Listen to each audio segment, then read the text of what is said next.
Bismillahirrahmanirrahim. Assalamualaikum warahmatullahi wabarakatuh. Bismillah, alhamdulillah, wassalatu wassalamu ala habibillah Sayyidina Muhammad ibn Abdullah wa ala alihi wa sahbihi wa mawalah. Allahumma rabbi syrah lana sudurana wa yassir lana umurana wahlul uqdatan min alsinatina yafqahu aqwalana. Allahumma fakkihna fid din wa 'allimna at-ta'wil. Allahumma alhimna marashida umurina wa a'idhna min shururi anfusina birahmatika ya rabbal alamin. Walhamdulillahi rabbil alamin. Alhamdulillah, alhamdulillah. Apa khabar sahabat-sahabat semua? Selamat petang. Salam pertemuan dalam pertemuan program Hamba Ilahi siri yang ke-149 bersama dengan saya Umar Aziz, di mana pada pertemuan petang ini, bahkan setiap petang, insya-Allah kita akan berkongsi sedikit sebanyak daripada kitab yang telah dikarang oleh Imam Nawawi yang dikenali sebagai kitab Al-Adhkar. Ataupun kalaulah contohnya kitab yang berada pada tangan kita diterjemahkan oleh penerbit sebagai keagungan zikir dan juga doa harian Nabi sallallahu alaihi wasallam. Apa khabar sahabat-sahabat semua? Jom kita raikan sahabat-sahabat yang berada di ruang komen. Ada Nuraziah Mukhtar, Samsarina Saifuddin, Safia Sapian, Habibah, kemudian Syarina Uthman, Laila Khalid, Galid Spirit, Kati Khairuddin, Zahara Alias, Jamaliyah Manab, Hardi Suhaimi, Elvira, Zaliha Kamaruddin, Zabariyah, Ana Sukaimi, Rosnah Ismail, Farida Hamdan, Serina Abdul Rahman, Zimah Don, dan juga Ana Sukaimi, Yaya Lia, Hasiyah Nun, Nuraini Muhammad Tab, Salina Muhammad Noh, Wan Nurmah, Rosnah Ismail, dan juga Ifah Aiman, Nurahim Sharif, Nur Zaidah Jailani, Anita Maizan, Wan Nasrah, Wan Ismail, Azizah Izzah, Ruzia Ma'aruf, Nurasia Ahmad, Ruziah Daud, Izzah Saleh, Roslina Cik Min, Rusmini Aiza, Kamizah, Rafidah Mustafa, dan juga Zainun Hadi, serta Aini Uthman, Aisyah Usman, Simah Hussein, Nadiah Nawawi, serta sahabat-sahabat yang lain. Ahlan-ahlan kepada semua. Waalaikumsalam warahmatullahi wabarakatuh kepada semua yang memberi salam. Terima kasih kepada semua yang mendoakan. Apa kata? Kita mulakan pertemuan kita dengan sama-sama kita perbetulkan dahulu niat. Moga-moga pertemuan kita adalah kerana Allah Subhanahu wa ta'ala. Nawaitu ta'alluma wa ta'lim wa tadhakkura wa tadhkir wa naf'a wal intifa' wal ifadata wal istifadah والحث على التمسك بكتاب الله وسنة رسول الله صلى الله عليه وسلم والدعاء إلى الهدى والدلالة على الخير ابتغاء وجه الله ومرضاته وقربه وثوابه آمين آمين يا رب العالمين. Amin amin ya rabbal alamin. Mohon jasa baik sahabat-sahabat untuk bantu share, bantu untuk kongsi, bantu untuk sebar luas setiap rakan-rakan yang lain. Moga-moga lebih ramai yang beroleh manfaat insya-Allah. Lalu hari ini kita nak sambung daripada muka surat. Daripada muka surat yang ke 195. Muka surat 195, riwayat yang ke-280. Mohon sahabat-sahabat catatkan di ruang komen. Muka surat 195, riwayat yang ke-280. Lalu ramai yang kata jelas, dan saya harap ianya adalah jelas. Ada daripada Kelang, ada daripada Nilai, ada daripada Bandar Baru Bangi, ada daripada Shah Alam, ada daripada Masya Allah, daripada pelbagai tempat, Singapura, Seri Kembangan. Terima kasih kepada sahabat-sahabat semua. Lalu kita berada pada muka surat yang keberapa? 195. Riwayat yang keberapa? 280. Masih lagi pada tajuk zikir sebelum daripada tidur. Lalu di sini kata Imam Nawawi rahimahullahu taala, Imam Nawawi meriwayatkan sepotong riwayat daripada Abu Umamah Al-Bahili radhiyallahu taala anhum. Kata Imam Nawawi, warawaina, dan kami telah meriwayatkan, Allahumma salli ala sayyidina Muhammad. Okey. Wa rawaina fihi an Abi Umamah radhiyallahu taala anhu. Terima kasih yang mana telah bantu share muka surat berapa. Okey.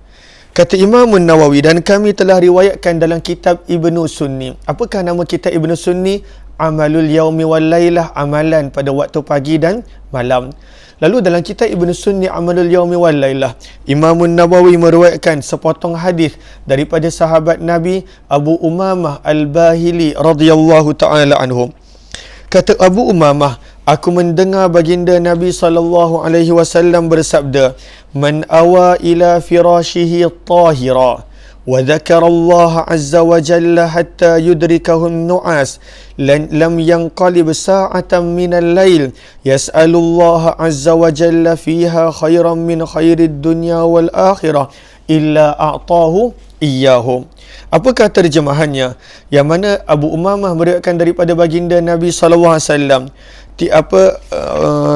man awa, okey, sesiapa ataupun barang siapa, sesiapa yang beranjak ke tempat tidurnya dalam keadaan bersih, tahira, bersih. Apakah maksud bersih di sini? Sahabat-sahabat boleh catat pada buku ataupun ruang komen. Kata para ulama hadis, terutamanya Ibnu Allan, maksud daripada suci, bersih adalah tahiran minal hadatsain, bersih daripada hadas besar dan kecil. Bersih daripada hadas besar dan kecil. Maksudnya dalam keadaan berwuduk dan juga pada waktu itu dalam keadaan tak wajib untuk mandi. Maka boleh catat di situ dalam keadaan bersih. Apakah maksud dalam keadaan bersih? Maksud dalam keadaan bersih adalah pada waktu itu bersih daripada hadas besar dan hadas kecil. Lalu kalaulah contohnya pada waktu itu dia tak ada hadas besar, dia tak wajib mandi, maka dia ambil wuduk sebelum daripada tidur. Itu yang pertama, berwuduk sebelum tidur. Kemudian yang kedua, dia berzikir kepada Allah sehinggalah sampai kepada hatta yudrikahun nu'as, sampailah dia mengantuk. Nu'as maksudnya adalah mengantuk. Apakah terjemahan nu'as dalam bahasa Arab? Nu'as dalam bahasa Arab adalah keadaan mengantuk di mana dia boleh mendengar percakapan sekeliling tapi tak faham. Itu adalah terjemahan asal nu'as. Sebab itu disebutkan di sini an-nu'as. Apakah terjemahan dia? Awailun naum, permulaan tidur. Macam mana nak tahu kita sedang mengantuk? Maksud daripada nu'as dalam bahasa Arab adalah Allahumma salli ala sayyidina Muhammad. Okey. Sima'u kalamil hadirin, dia boleh dengar orang sekeliling dia bercakap. Wa illam yafhamhu, namun dia tidak faham. Lalu ketika mana dia dah ambil wuduk dan dia berterusan zikir, baca Quran, memuji Allah, sampailah dia mengantuk. Maksud mengantuk adalah dia terlelap. Sampai dia terlelap. Apakah kelebihan dia? Maka dalam riwayat Abu Umamah ini sabda Nabi, pasti dia tidak terbangun pada malam hari kemudian memohon sesuatu kepada Allah sama ada daripada kebaikan dunia dan akhirat kecuali akan diberikan kepadanya. Lalu bila dia tidur dalam keadaan berwuduk dan sambil itu dia tak buat perkara sia-sia, dia berterusan ingat Allah, zikir sampailah terlelap ataupun selawat, maka pada waktu itu tidak ada pergerakan dia. Dalam terjemah disebut, dalam bahasa Arab kalau kita tengok disebut lam yanqalib, tetapi diterjemahkan di sini sebagai bangun. Sebenarnya yang inqalaba yanqalibu bukanlah terjemahannya bangun. Dan ini disebut oleh Ibnu Allan rahimahullahu ta'ala. Allahumma salli ala sayyidina Muhammad. Lalu apakah maksud daripada inqalaba yanqalibu inqilab? Maksud daripada inqalaba yanqalibu inqilab pada waktu itu adalah bergerak. Sama ada dia tukar tempat pembaringan dia ataupun pada waktu itu dia terbangun seketika dan tidur balik. Itu semua termasuk dalam perkataan inqalaba yanqalibu seperti mana yang kita nampak. Lalu sebahagian para ulama berpendapat, contohnya Ibnu Allan, ketika mana dia tidur dalam keadaan berwuduk dan dia tidur dalam keadaan dia berzikir sampailah terlelap, dia tidak pada waktu itu berubah tempat pembaringan, ataupun pada waktu itu dia bangun, dia berdoa sesuatu, dia tidur balik. Kecuali apakah dia? Sabda Nabi SAW, Allah pasti akan mengkabulkan permintaan dia.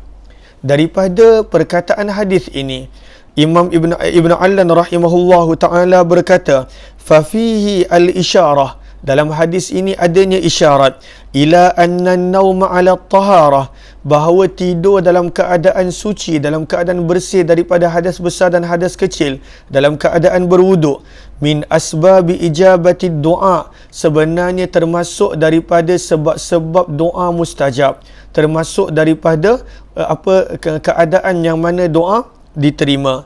Kullama inqalaba fi lailatih, setiap kali dia bertukar tempat tidur, terbangun, doa, kemudian tidur balik, setiap kali dia buat begitu, Allah akan kabulkan doa dia.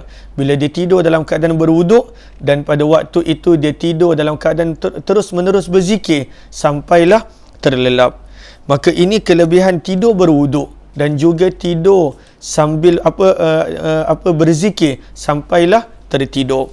Lalu ini riwayat daripada Abu Umamah Al-Bahili. Lalu kita boleh amalkan dalam keadaan pada waktu itu kita dah berada dekat tempat pembaringan, daripada mungkin pada waktu itu kita tengok cerita sampai terlelap, ataupun contohnya kita tengok gadget kita, handphone kita, iPad kita dan sebagainya sampai terlelap. Maka apa kata kita cuba berzikir sampai terlelap, berselawat sampai terlelap, baca sesuatu daripada kalamullah dan juga daripada zikrullah sampai terlelap, kerana besar ganjaran dia, besar manfaat dia. Lalu siapa yang nak azamkan? Saya pasti ramai yang dah biasa begitu, sambil nak terlelap tu dia zikir, ada yang selawat, ada yang istighfar, ada yang subhanallah, ada yang la ilaha illallah. Namun kepada yang belum, marilah sama-sama kita azamkan, besar ganjaran dia, besar kelebihan dia, yang mana pergerakannya dalam keadaan tidur, ataupun kalaulah dia terbangun daripada tidur dan dia ucap sesuatu doa, dia tidur balik, itu semuanya adalah asbab doa-doa mustajab. Ini riwayat yang ke-280. Riwayat yang ke-281. Jom kita lihat, kata Imam Nawawi, wa rawaina fihi an Aisyah radhiyallahu taala anha, dan kami telah riwayatkan, kata Imam Nawawi dalam kitab Ibnu Sunni, iaitu Amalul Yaumi wal Lailah, daripada Aisyah radhiyallahu taala anha. Kata Aisyah, apabila baginda Nabi sallallahu alaihi wasallam, kana Rasulullah sallallahu alaihi wasallam idza awa ila firashihi qala, apabila baginda Nabi sallallahu alaihi wasallam ingin tidur, baginda akan membaca doa berikut. Ini doa yang baru, yang mana mungkin ramai yang first time dengar dia, dan mungkin ada yang dah mula mengamalkan dia. Namun kita nak perhatikan makna dia, dan kita nak cuba untuk amalkan dia. Apakah terjemahannya? Jom kita lihat, kita baca dulu doa ini. Sama-sama sahabat ikut. Saya akan cuba baca dalam keadaan perlahan, supaya sahabat-sahabat yang tak ada kitab boleh ikut bersama. Allahumma amti'ni dengan ain. Allahumma amti'ni bisam'i wa basari waj'alhuma alwaritha minni wansurni ala aduwi wa arini minhu tha'ri. Allahumma inni a'udzu bika min ghalabatid dain wa minal ju' fa innahu bi'sad daji'.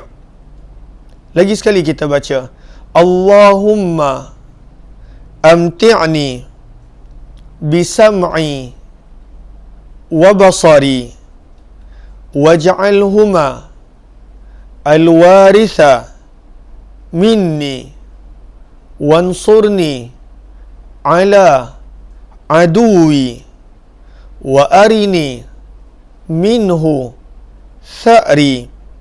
Allahumma inni a'udzu bika min ghalabatid dain wa minal ju' fa innahu bi'sad daji'. Apakah terjemahannya? Allahumma, ya Allah, amti'ni, Apakah terjemah amti'ni? Di sini penterjemah menterjemahkan amti'ni dengan terjemahan menghiburkan. Okey, apakah terjemahan amti'ni? Amti'ni ini terjemahan dia adalah berilah aku manfaat. Itu lebih elok terjemahan dia bagi pandangan saya. Amti'ni, berilah aku manfaat. Tetapi di sini diterjemahkan sebagai hiburkanlah aku. Lalu boleh tulis juga di atasnya, berilah aku manfaat. Berilah kita manfaat dengan apa? Berilah aku manfaat daripada pendengaran dan juga penglihatanku. Lalu boleh tambah juga di situ, amti'ni daripada mata', maksudnya manfaat. Berilah aku manfaat daripada pendengaran dan penglihatanku. Apakah maksud manfaat ataupun menghiburkan kita melalui pendengaran dan penglihatan? Maksudnya di sini, kata para ulama hadis adalah pada waktu itu digunakan pendengaran untuk tujuan diciptakan, digunakan penglihatan untuk tujuan diciptakan. Apakah tujuan pandangan dan penglihatan ini dicipta? Kembali kepada ayat pada surah Az-Zariyat yang setiap daripada kita hafal. وَمَا خَلَقْتُ الْجِنَّ وَالْإِنسَ إِلَّا لِيَعْبُدُونَ. Tidaklah firman Allah, aku menciptakan jin dan tidak manusia. Termasuklah manusia itu adalah segala panca inderanya, kecuali untuk dia beribadah kepadaku, memperhambakan diri kepadaku. Lalu maksud daripada hiburkan aku dengan pandangan dan penglihatan, berilah aku manfaat melalui pendengaran dan penglihatan. Maksudnya adalah untuk apa telinga diciptakan? Dengar Al-Quran, dengar zikir, dengar benda yang baik, dengar benda yang Allah suka, dengar benda yang Allah redha. Maka ya Allah, berikanlah kepadaku peluang untuk mendengar semua itu. Itu maksud, ya Allah hiburkan aku, berilah aku manfaat melalui pendengaran. Begitu juga melalui penglihatan. Ya Allah, jadikanlah mata ini melihat benda yang baik, nampak benda yang baik, nampak Al-Quran, nampak pada waktu itu perkara-perkara yang engkau redai. Itu maksud Allahumma amti'ni bisam'i wa basari. Ya Allah, jadikanlah pendengaran ini, penglihatan ini mendatangkan manfaat dan juga menghiburkan daku. Kenapa kita nak doa ni sebelum daripada tidur? Sebab kita dah guna berjam-jam mata ini waktu kita bangun untuk apa? Kita dah guna pendengaran ini berjam-jam waktu kita bangun untuk apa? Adakah untuk bercakap tentang orang? Ataupun pada waktu itu untuk mengumpat orang? Ataupun melihat perkara yang Allah tak suka dan larang? Maka sebab itu sebelum tidur, kita kata, Ya Allah, untuk esok, jadikanlah penglihatan ini, pendengaran ini untuk benda yang bermanfaat, untuk benda yang menggembirakan aku. Waj'alhumal waritha minni, dan jadikanlah keduanya tetap ada padaku. Apakah maksud jadikanlah kedua ini tetap ada padaku? Imam Nawawi sendiri explain pada perenggan berikut. Dahulu kita lihat perenggan berikut sebelum kita patah kembali kepada terjemah. Kita lihat perenggan berikut. Apakah perenggan berikut? Kata Imam Nawawi, qala al-ulama, para ulama mengatakan maksud daripada doa yang baru kita terjemah tadi, ij'alhumal waritha minni, adalah jadikanlah keduanya tetap sihat dan selamat sampailah aku mati. Ya Allah, jadikanlah pendengaran ni elok, penglihatan ini elok sampailah kelak kematian datang. Itu maksud waj'alhumal waritha minni. Kita tak nak pendengaran ni hilang, kita tak nak penglihatan ini hilang. Kekalkanlah sampai aku meninggal dunia. Itu maksud doa tersebut. Kata Imam Nawawi, ada juga yang memberi pandangan yang lain. Pendapat yang lain mengatakan maksud daripada waj'alhumal waritha minni adalah jadikanlah keduanya tetap ada dan kuat ketika mana sudah tua dan ketika mana anggota lain sudah semakin lemah. Itu maksud dia. Ya Allah, ketika mana anggota badan dah lemah, ketika mana tubuh badan dah lemah, jadikanlah kedua ini tetap kuat untukku, Ya Allah. Penglihatan aku masih elok, pendengaranku masih elok. Ini maksud yang kedua, iaitu ketika mana anggota badan yang lain lemah, kuatkanlah kedua panca indera ini, Ya Allah. Maksud yang ketiga adalah Okey, yang dimaksudkan dengan pendengaran adalah kemampuan memahami apa yang didengar dan untuk mengamalkan dia. Itu tujuan pendengaran. Bukan sekadar menjadi manisan telinga, halwa telinga. Dengar, lepas tu tak amal. Tapi maksud daripada aku dapat mengamalkan melalui pendengaran ini adalah kita boleh amal, kita boleh bawa dalam kehidupan apa benda baik yang kita dengar. Dan maksud daripada penglihatan mata adalah kemampuan mengambil iktibar, iaitu pengajaran daripada apa yang dilihat. Lalu daripada apa yang kita nampak, bukan sekadar nampak. Banyak orang nampak sekeliling dia, tapi dia tak ambil apa-apa pengajaran. Banyak orang nampak orang di sekeliling dia, tapi tak meninggalkan apa-apa kesan. Tapi maksud daripada kuatkan penglihatan adalah supaya daripada penglihatan, daripada apa yang kita nampak, boleh menjadi pada ketika dan pada waktu itu akan pengajaran yang boleh meninggalkan kesan kepada kita. Lalu itu maksud waj'alhumal waritha minni. Bagus ke tak maksud dia? Sangat bagus. Kadang-kadang kita tak minta pun. Kita nak minta panjang usia. Tapi bagaimana dengan panca indera kita? Kita kadang-kadang minta panjang usia, tapi kita pada waktu itu tak minta pun untuk pendengaran dan penglihatan kita mendatangkan manfaat. Lalu apa faedahnya panjang usia tapi dalam maksiat dan dosa? Apa faedahnya panjang usia bila kita tak gunakan panca indera kita pada perkara yang Allah suka? Maka itu mendatangkan beban.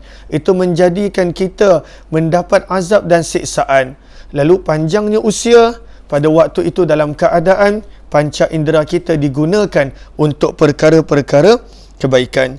Seterusnya, apa lagi kita minta pada doa sebelum tidur daripada riwayat Aisyah ini?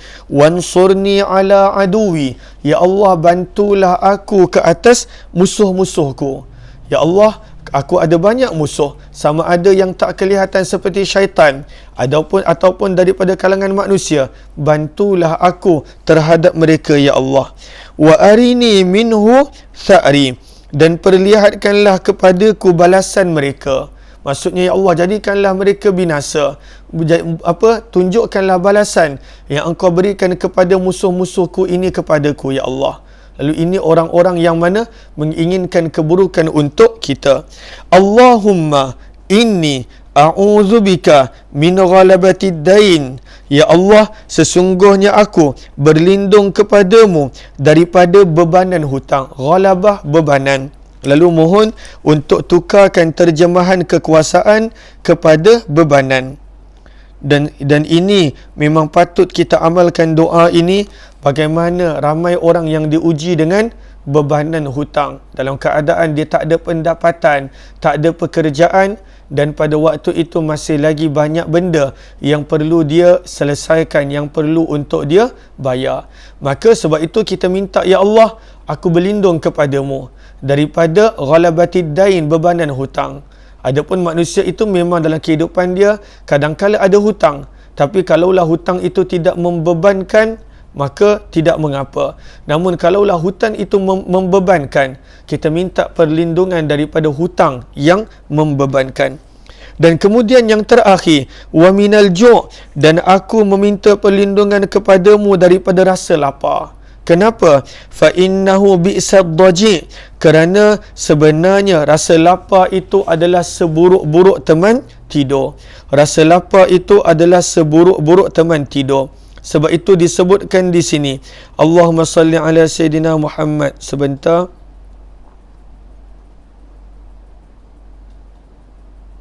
Okey. Qala Abu Ubaid, berkata Ibnu Allan menukilkan daripada Abu Ubaid ketika mana mensyarahkan bahagian terakhir doa ini. Wa qawluhu, dan maksud ucapan Nabi, fa innahu bi'sad daji', bahawa rasa lapar ini adalah seburuk-buruk teman tidur. Yadullu, menunjukkan, ala annal ju', bahawa sesungguhnya rasa lapar, min asyaddi ma batuliya bihil abd, adalah antara ujian yang paling besar yang menimpa manusia. Kerana manusia itu bila rasa lapar, pada waktu itu kata para ulama, pemikiran dia pun tak menentu hala. Bila pada waktu itu dia rasa lapar yang amat, maka pada waktu itu sebenarnya dia tak membuat keputusan yang betul. Sebab itu pada doa ini Nabi mengajar kepada kita untuk meminta perlindungan daripada rasa lapar. Dan ini adalah waktu yang mana kita patut juga melihat orang sekeliling kita, daripada jiran tetangga kita, daripada orang-orang yang dekat dengan kita, ahli keluarga, adakah mereka ada makanan yang mencukupi untuk makan. Kalaulah kita pun begitu, maka pada waktu itu moga Allah permudahkan, moga Allah murahkan rezeki, moga Allah tunjukkan jalan keluar.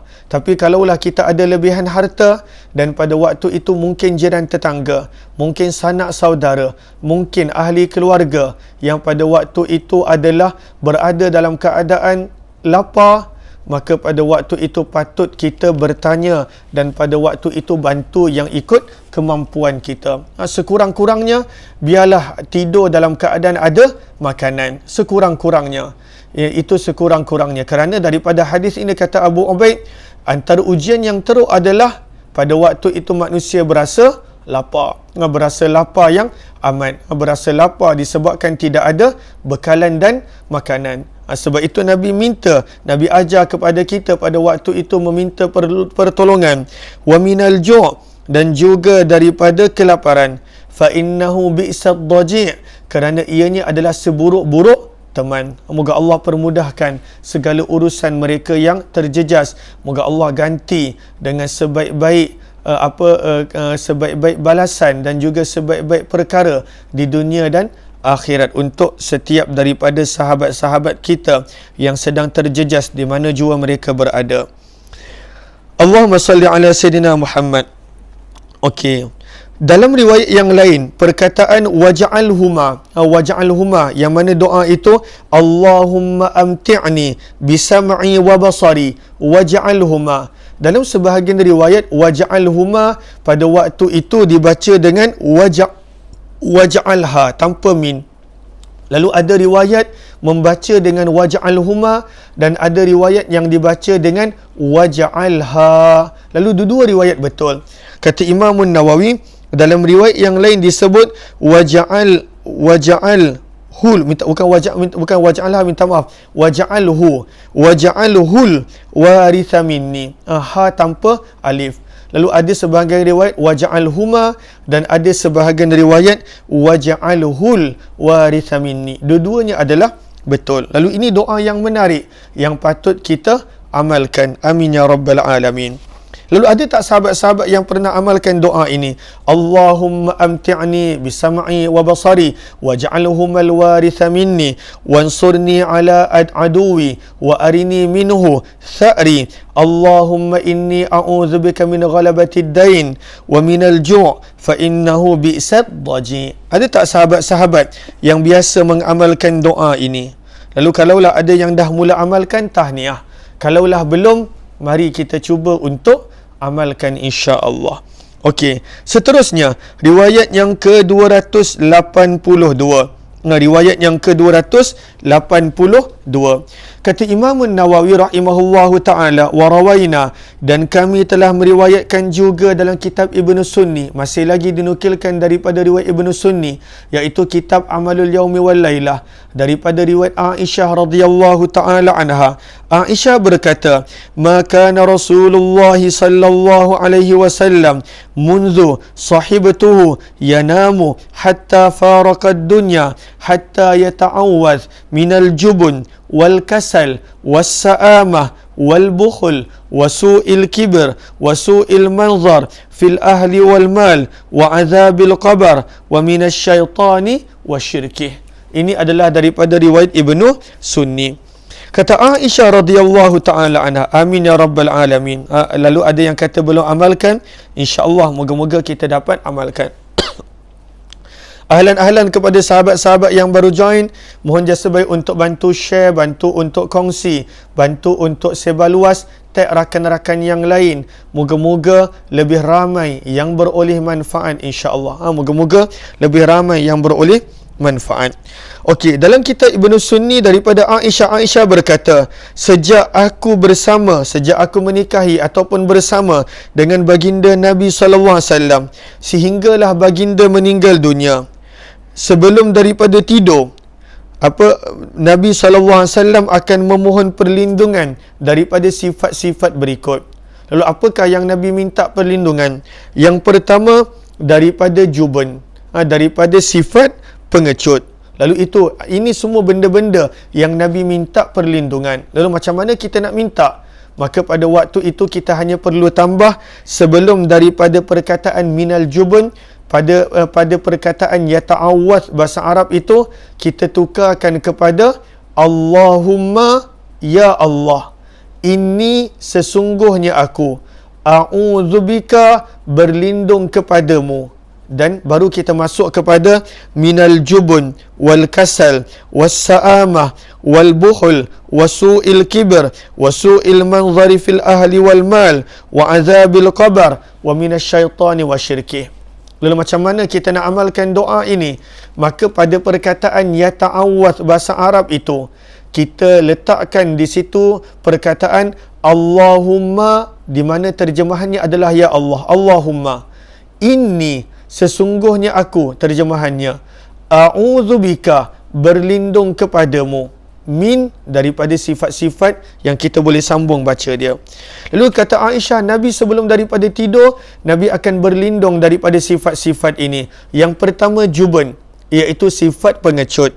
Yang kedua kasal, iaitu sifat pemalas.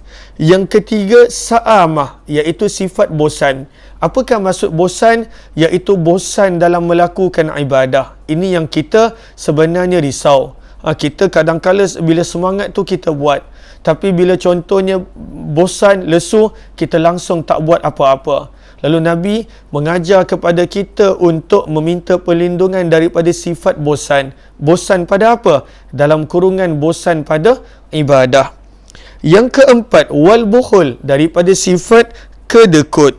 Yang ketiga, yang kelima, wasu'il kibr, dan keburukan pada waktu tua. Apakah maksud keburukan pada waktu tua? Maksud keburukan pada waktu tua adalah terlantar sakit sehingga menyusahkan keluarga. Kita minta perlindungan. Kalaulah contoh dah tiba waktu dia, biarlah meninggal dunia dalam keadaan tak menyusahkan sesiapa. Kita risau kalaulah contohnya disebabkan kita sakit terlalu lama, mendatangkan rasa tak seronok pada keluarga, anak-anak waris untuk menjaga, menyusahkan orang. Lalu kita minta perlindungan daripada keburukan pada waktu tua. Antara lain pada keburukan pada waktu tua adalah maksudnya daripada melakukan maksiat ketika mana dah berusia. Lalu apapun keburukan pada usia tua, kita minta perlindungan daripada itu. Lalu daripada pengecut, malas, bosan, bakhil, dan juga keburukan pada masa tua. Yang keenam, wasu'il manzari fil ahli wal mal, keburukan pandangan pada keluarga dan harta benda.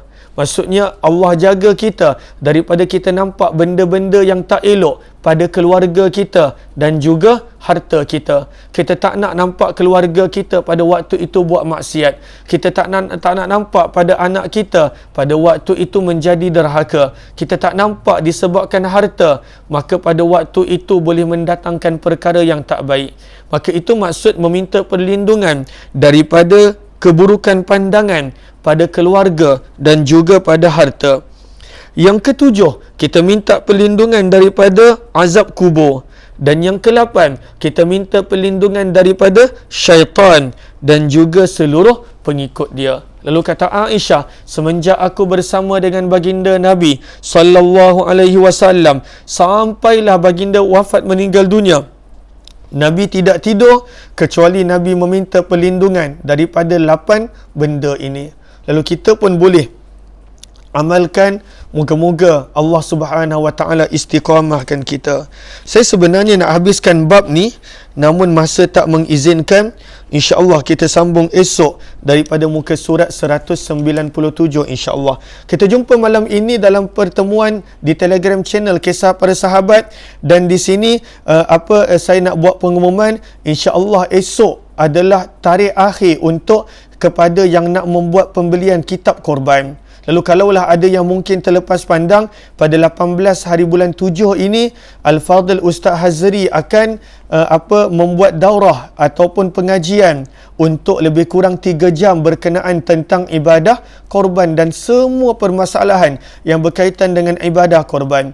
Lalu buku itu adalah tulisan kerjasama di antara Al-Fadhil Ustaz Hazri dan juga Al-Fadhil Maulana Lutfi yang merupakan membuat perkongsian tetap fiqah di IKIM FM.